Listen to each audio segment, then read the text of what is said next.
سلام، این شما و این اول هیکل دایناسورای ولایت مدار، لولوی عمامدار، موحدی کرمانی، دشمنان نظام بترسید ولی فقیه پهپاد داره.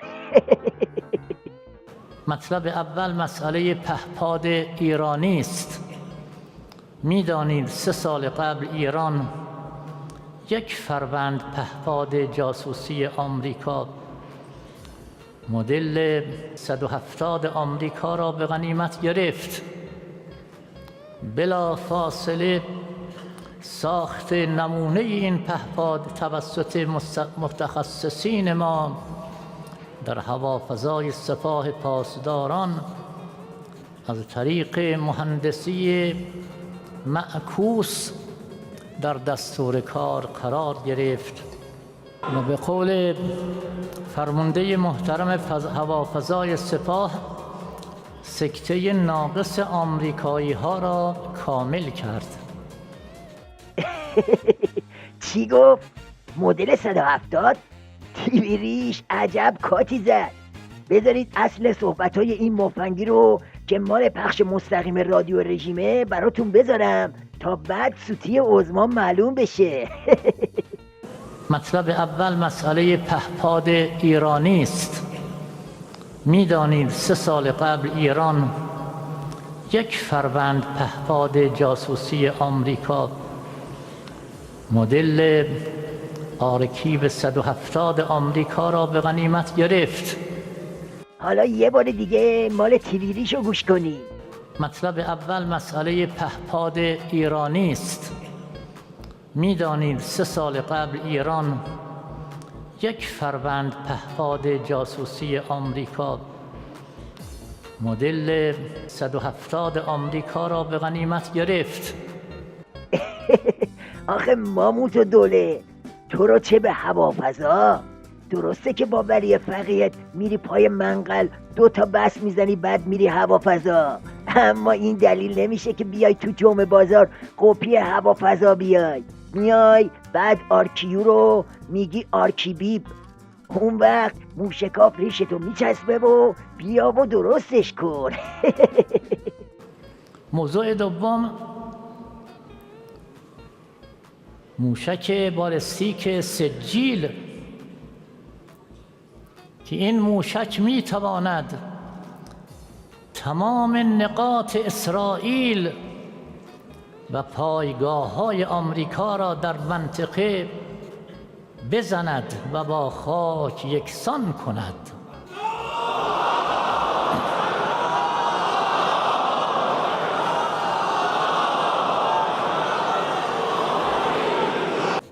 خدا را شکر چقدر به برکت انقلاب عزت نصیب این ایران شده.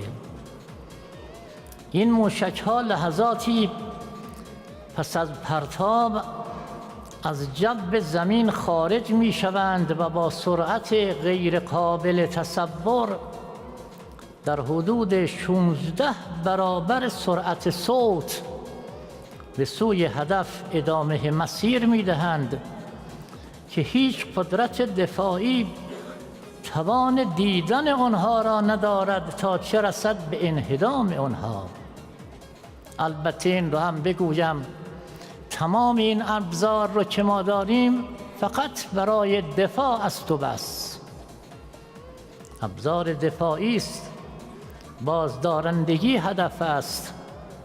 دفاع هم که حق مسلم نه هر کشور بلکه حق مسلم هر انسانی است. حکایت همون سود زدن تو تاریکیه.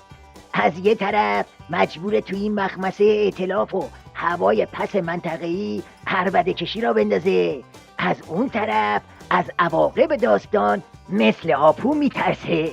به خاطر همین هنوز فتیله موشک سجیلش خاموش نشده، دنده معکوس میکشه و گاردش دفاعی میشه. بنابراین با زبان تهدید و زور با کشوری قوی چون ایران کاری بس احمقانه است. هیچ راهی برای طرف مقابل جز مذاکره منطقی در فضای احترام وجود ندارد و ایران حتی یک قدم از توسعه و غنیسازی اورانیوم عقب نشینی نخواهد کرد و از حق مسلم خود در مورد انرژی هسته‌ای صرف نظر نخواهد نمود.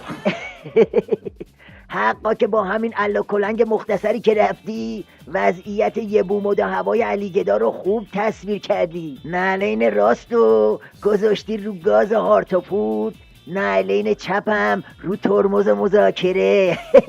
نمیگی موتور عظما آب و روغن قاطی میکنه؟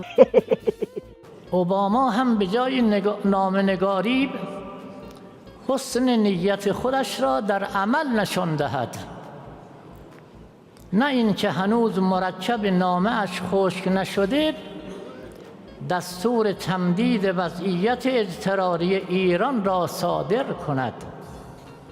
خیلی عجیبه.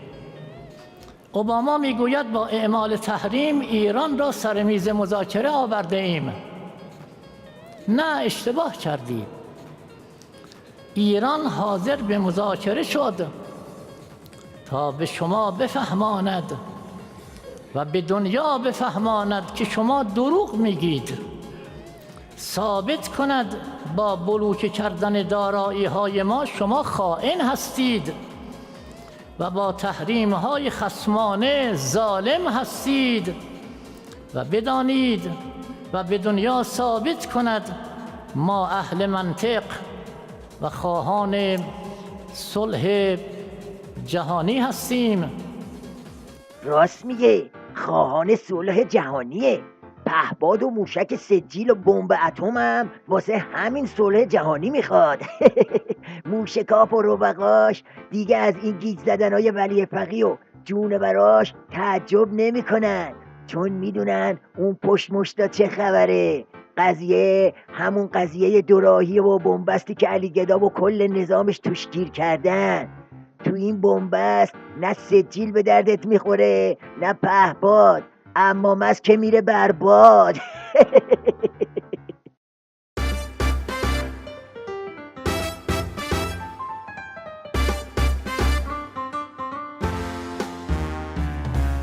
بحثای داغ و شفاف با آقای موشکافی، با آقای موشکافی.